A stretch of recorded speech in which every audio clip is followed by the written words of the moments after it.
কি ব্যাপার, প্রেম করছিস? না দিদি, কি বলছিস? সেরকম কোনো ব্যাপার নেই। কি বলছি বুঝতেই পারছিস না? একদম মজা কথা বল। না দিদি, তুই যেটা ভাবছিস সেটা না, শুধু আলাপ হয়েছে একজনের সাথে। আলাপ? কি নাম ছেলেটার? এই রে, তিতির যেন জানতে না পারে, তাহলেই তো আবার আমার সব প্ল্যান শেষ। মাসিমা থাক, মা থাক, বেঁচে থাকো, সুখী হও। ভালো আছেন? অনেকদিন বাদে দেখলাম আপনাকে। ভালো ছিলাম না, কিন্তু এখন আমি খুব ফিট। সুমিত্রা, তুমি তো মা। হ্যাঁ। তিতির বউয়ের মা। হ্যাঁ। তো জানো তো, মায়েরা সন্তানের মনের কথা ঠিক বুঝতে পারে। মানে? বুঝতে পারলে না তো? না। তুমি তিতির বউয়ের জন্য যা যা এনেছো, এখন তিতির বউয়ের খুব ভালো লাগবে ওইগুলো খেতে। কি কেন ভালো লাগবে জিজ্ঞেস করলে না? আর কি বলছেন মাসিমা? বুঝতে পেরেছো? আরে বাবা, তুমি তো দিদা হতে চলেছো। আচার টাচার ওই সব খেতে এখন তিতির বউয়ের দারুণ লাগবে, বুঝেছো?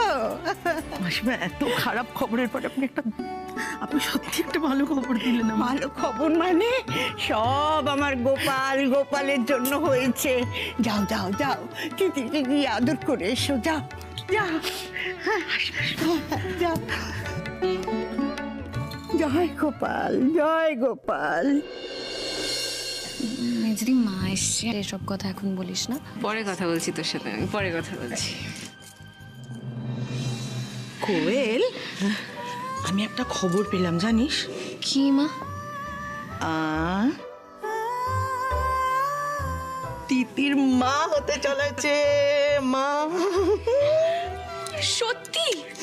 হ্যাঁ, মা এখানে আসার পর তো আমাদের আনন্দ দ্বিগুণ হয়ে গেল। একদম তাই।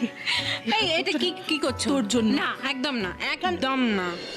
আমার যেটা লাগবে সেটা হচ্ছে তুমি বারবার এসে আমাকে আচার শেষ হলে, পাপড় শেষ হলে, বড়ি শেষ হলে সব দিয়ে যাবে।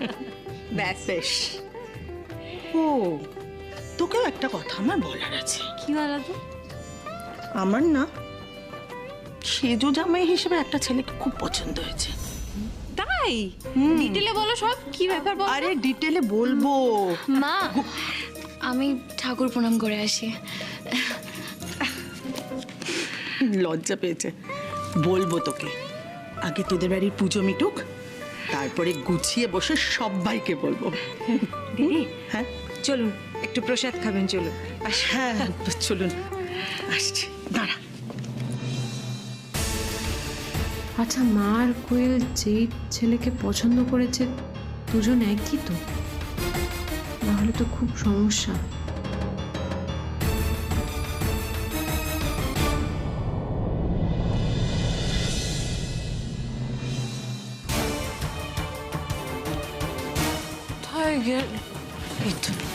কিন্তু তুই কি করছিস? হ্যাঁ, কি করছিস বল, আমাকে বল, আমি করে দিচ্ছি। এক সেকেন্ড, এক সেকেন্ড।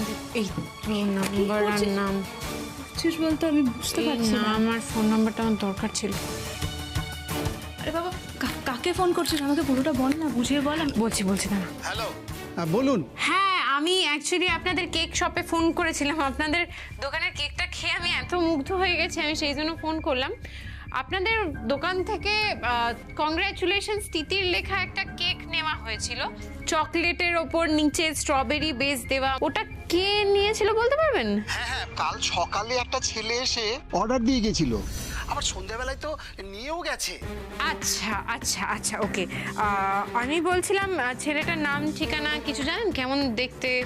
এই যে এত লোক আসে, অত কি মুখ মনে আছে দিদি? একটু চেষ্টা করুন নাম। না, মনে নেই দিদি। ঠিক আছে, থ্যাংক ইউ। তার মানে ওই ডেলিভারি ছেলেটাই কেকটা নিয়ে বিষ মিশিয়েছে। ও নিজে থেকে বিষ মেশানো না, কেউ বললো? কি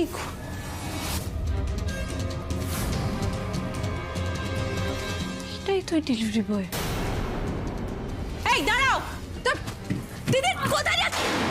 কি হয়েছে তোর উপর দিয়ে এত বড় একটা বিপদ, কেন কোথায় যাচ্ছিস? এখন এত ছোট ছোট দাঁড়া, আমি আসতাম। আরে দিদি, দিদি তিতির!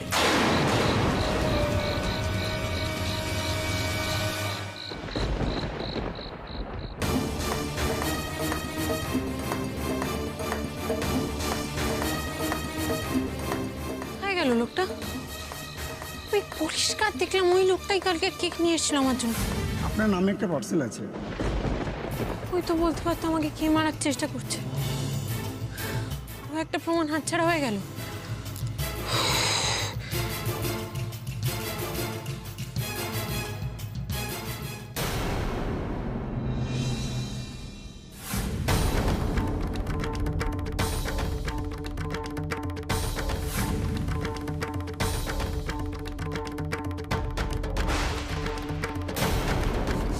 তুমি নিয়ে এসেছিলে না আমার জন্য কেক?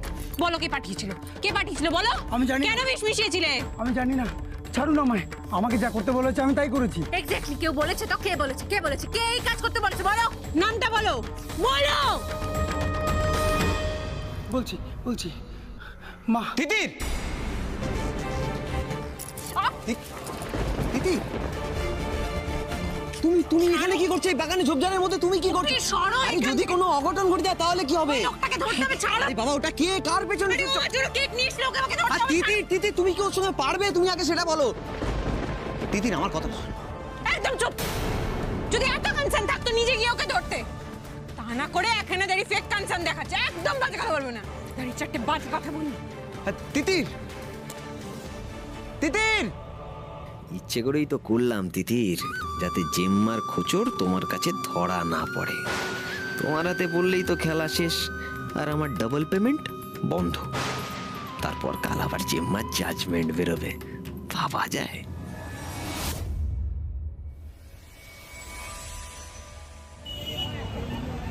ইয়োর অনার, আজকে আপনার চূড়ান্ত রায় আর মালিনী ব্যানার্জির শাস্তি শোনার জন্য সবাই অপেক্ষা করছে, এবং মালিনী ব্যানার্জির মতো ঘৃণ্য অপরাধীর কঠোর শাস্তি হওয়া প্রয়োজন।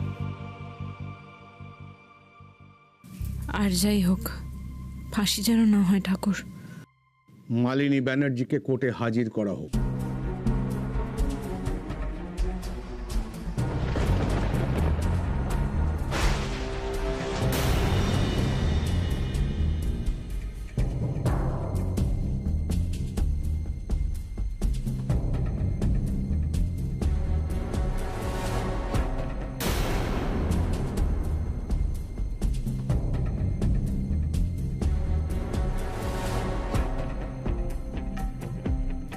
হঠাৎ কি হলো ওনার? আমি কি সেজেছি বলো তো? কি সেজেছি? আমি go as you like a bunny rabbit সেজেছি, bunny rabbit. Hello mister bunny rabbit, hello mister bunny rabbit, will you have some tea?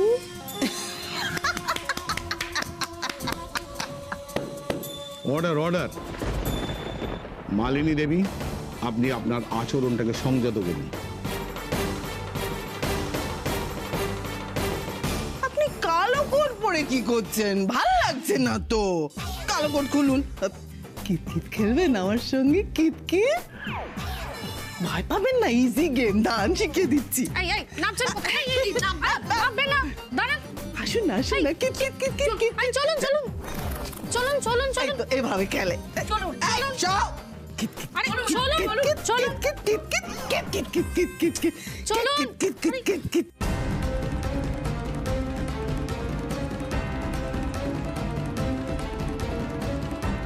ছাড়ো, ছাড়ো। চলুন চলুন। ছাড়ছে না আমাকে কেউ। কিত কিত খেলবো তো। মহামান্য আদালতের কাছে অতি দুঃখের সঙ্গে জানাচ্ছি যে মালিনী ব্যানার্জি মানসিক ভারসাম্য হারিয়েছেন। আজ নয়, অনেকদিন আগে থেকে উনি ডাক্তারি তত্ত্বাবধানে ওষুধের উপর থাকতেন।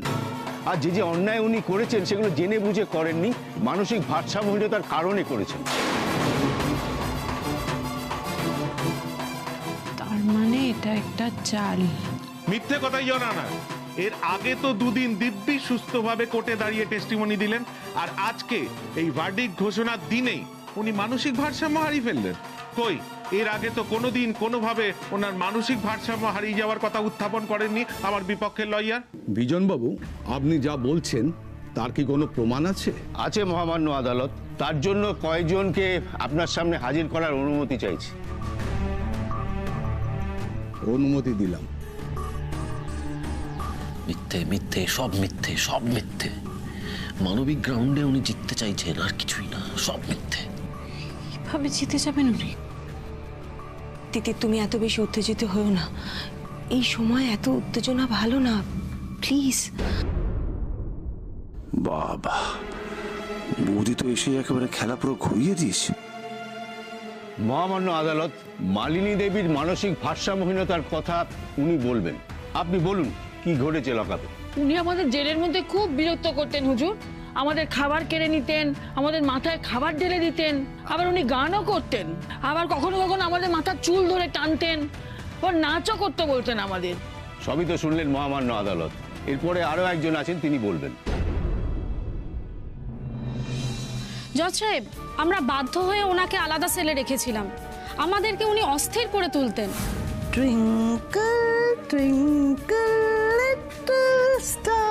কি হচ্ছে কি এসব?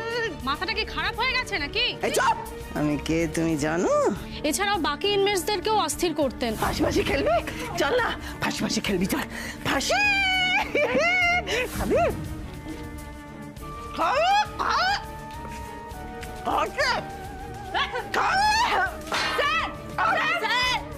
আমার মনে হয় উনি মানসিক ভারসাম্যহীনতায় ভুগছেন। ইয়োর অনার, আমি বলছি মালিনী ব্যানার্জি পুলিশি হেফাজতে থাকার সময় নাটক করেছেন যাতে ওনার শাস্তি কম। আর যদি সত্যি মালিনী ব্যানার্জির মানসিক ভারসাম্যহীনতায় ভুগতেন তাহলে নিশ্চয়ই ওনার বাড়ির লোক জানতেন। তাহলে কি বাড়ির লোক সাক্ষী দেবে? দেবে ইয়োর অনার, মালিনী দেবীর গাড়ির চালক এ ব্যাপারে সাক্ষী দেবে। ম্যাডামের মাথা খারাপ বলে খারাপ? দেখাচ্ছি তোকে। একদিন তো সন্ধ্যেবেলা কলকাতার রাস্তায় গাড়িতে বসে বাঁচাও, কোথায়? কি হয়েছে ম্যাডাম, এভাবে চিৎকার করছেন কেন? এখানে তিতির ম্যাডাম তো অ্যাক্সিডেন্টে মারা গেছে। মহামান্য আদালত, শুনলেন তো ড্রাইভার কি বললেন? ড্রাইভার তো আর বাড়ির লোক নয়, এখানে ওনার বাড়ির অনেকে উপস্থিত আছেন, কিন্তু কেউ তো বলছেন না উনি মানসিক ভারসাম্যহীনতায় ভুগছেন। আছে আছে ইয়োর অনার, আমার শেষ সাক্ষী মালিনী দেবীর সন্তান জয়রাজ ব্যানার্জি।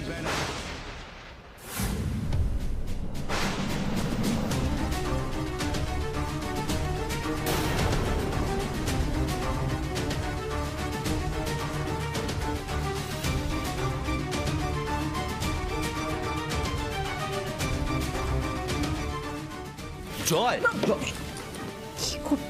কিছু বলো না প্লিজ, প্লিজ কিছু বলো না।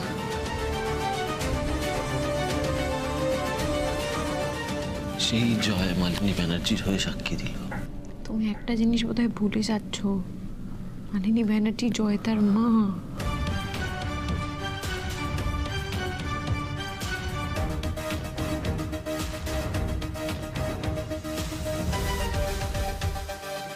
আচ্ছা জয়রাজ বাবু, আপনি আপনার মায়ের মানসিক অবস্থার ব্যাপারে কোর্টের সামনে একটু আলোকপাত করবেন।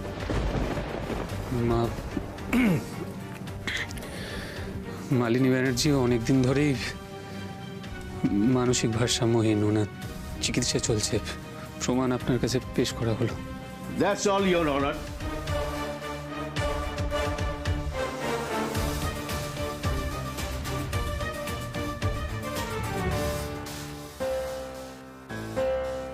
আমার ভূত সাজাটাই কাল হলো তাহলে। চূড়ান্ত সিদ্ধান্ত জানানোর সময় এসেছে। সমস্ত সাক্ষ্য প্রমাণ এবং অভিযোগের ভিত্তিতে মালিনী ব্যানার্জিকে আদালত অপরাধী ঘোষণা করছে। কিন্তু যেহেতু মানসিক ভারসাম্যহীন এবং চিকিৎসাধীন, তাই আদালত তাকে চিকিৎসার জন্য মানসিক হাসপাতালে পাঠানোর নির্দেশ দিচ্ছে। The court is adjourned for the day. যাক, হাসি তো হয়নি অন্তত।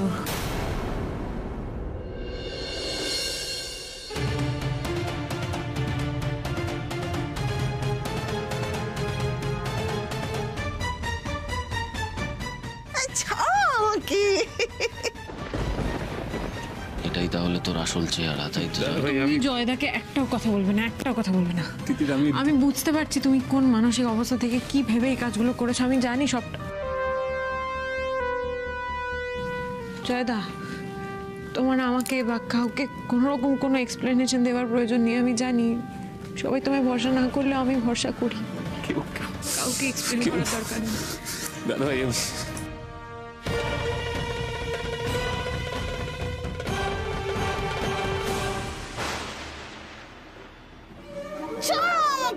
ছাড়ো।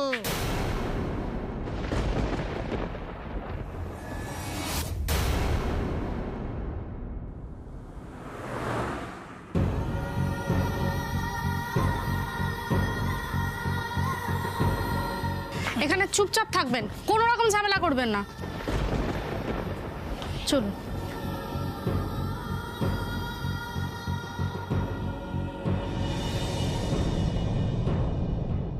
ফাঁসি দেবে আমায়?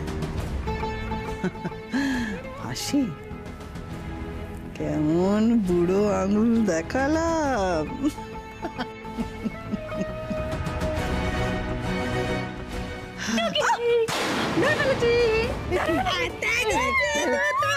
কেন করছো?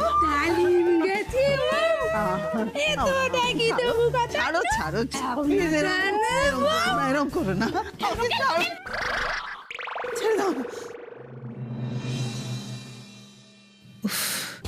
নিজে ভাবলাম একটু অভিনয় করে টোরে বাঁচলাম, এ কোথায় এসে পড়লাম রে বাবা।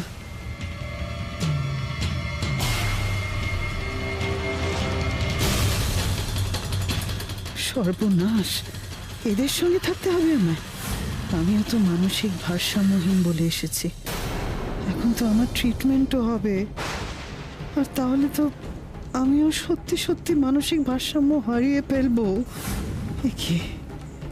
কি করে বাঁচবো আমি? খুব খারাপ হলো, এটা একেবারে ভালো হলো না। যেটা হলো সেটা একেবারে ভালো হলো না। আমি না একদম মেনে নিতে পারছি না তিতির, বিশ্বাস করো। কি করে মেনে নেবো বলো তো?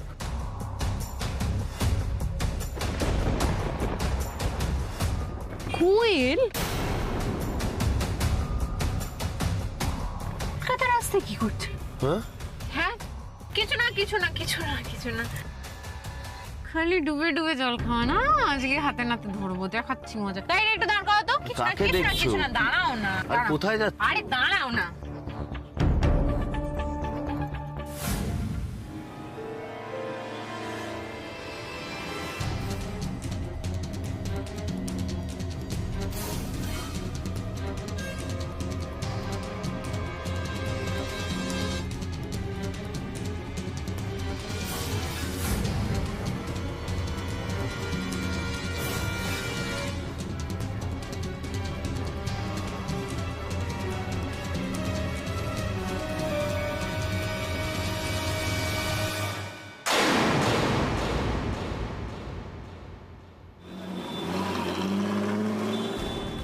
ইস, শুনতে পেলো না।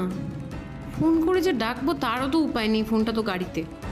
তাই ভাবলাম বোনটাকে হাতে নাতে প্রেম করতে ধরবো, ধরে তিতিগিরি ফলাবো, সেটাও হলো না।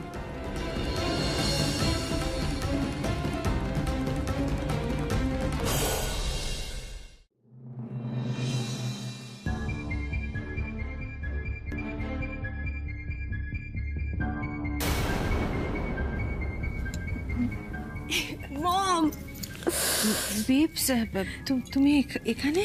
মম, আমি আর মুম্বাইতে একা একা থাকতে পারছি না, আমি তোমার সাথে এখানে থাকবো প্লিজ। বিপস, কি তুমি? What a pleasant surprise. না না, এই বাড়িতে বিপসকে রাখা যাবে না। ওর যা উশৃঙ্খল জীবনযাত্রা। মম, হ্যাঁ মম, আমি এখানে থাকবো তো? না, আসলে আমি ভেবেছিলাম তোমাকে কোনো হস্টেলে আমি। ওমা, কেন দেবী? কেন দেবী মা? ওকে হস্টেলে কেন দেবী? আরে বাবা, ও আমাদের সঙ্গেই থাকবে, বুঝেছো? হ্যাঁ, এতদিন ধরে তোমার কাছেই তো ছিল। ও তো তোমার মেয়ের মতো, আমার একটা মিষ্টি দিদু ভাই, ও আমাদের সকলের সঙ্গে থাকবে। কি দিদু ভাই, তাই তো? হ্যাঁ ঠাম্মি। আসলে মা, ও তো ছোটবেলা থেকে মানে একা একা মানুষ হয়েছে, তাই এই সবার সাথে অ্যাডজাস্ট করা, সবার সাথে মিলে চলা, ওটাই। তার মানে আমরা কি খারাপ মানুষ? মা তুমি যে কি বলো না, আমি কি সেটা বলছি, আমি আসলে ও সব আর কিছু বলতে হবে না, আর কোনো কিন্তু নেই। ও এখানে আমাদের সঙ্গেই থাকবে। যাও তুমি ওপরে নিয়ে ওর ঘরটাকে দেখিয়ে দাও। আমি পুজোয় বুঝতে পারিনি, ওই চিন্তা হচ্ছিল কি রায়দান হবে, কি শাস্তি হবে, সেটাই ভাবছিলাম। যা হয়েছে ভালোই হয়েছে, সবই গোপালের ইচ্ছে। আমি যাই, এখন গিয়ে পুজোয় বসি, আর তুমি ওকে ওর ঘরটা দেখিয়ে দাও। একদম না করো না, যাও। চলো মম।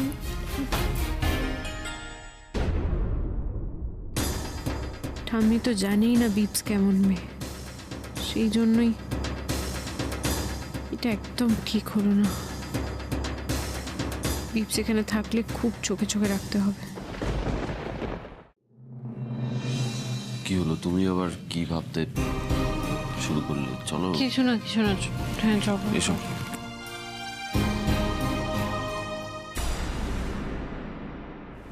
কি হলো, এখনো রেগে আছে? না না, হ্যাঁ রেগে আছে তো। আমি কি করে বোঝাবো? ভুল বুঝছে তো আমাকে এখন। জয়দা বিশ্বাস করো, কেউ তোমার উপর রেগে নেই, সোমরাজও তোমার উপর একদম রেগে নেই, এটা নিয়ে চিন্তাই করো না। বেশ, রেগে নেই যখন, তাহলে আমি যদি এখন একটা রিকোয়েস্ট করি, নিশ্চয়ই দাদাভাই রাখবে। দাদাভাই প্লিজ, আমাদের ব্যবসার হালটা ধরো, আমি পারছি না একা। এটা হতে পারে না জয়, ব্যানার্জি টেক্সটাইলে আমি আর যেতে চাই না। আমি এখন আমার আর তিতিরের ব্যবসাটার দিকে মন দিতে চাই।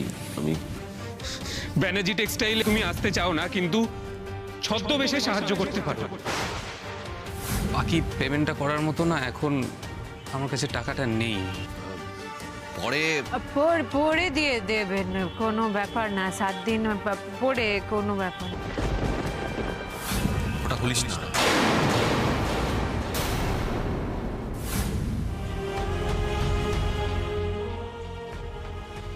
টাই অ্যান্ড ডাইয়ের কাজ করে ছদ্মবেশে আমার সাহায্য, ব্যানার্জি টেক্সটাইলের সাহায্য তুমি করতে পারো, তাই তো?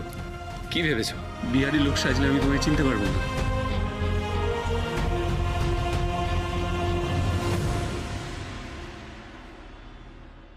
জয়দা কি করে জানলো যে আমরা ছদ্মবেশে জয়দাকে হেল্প করেছি?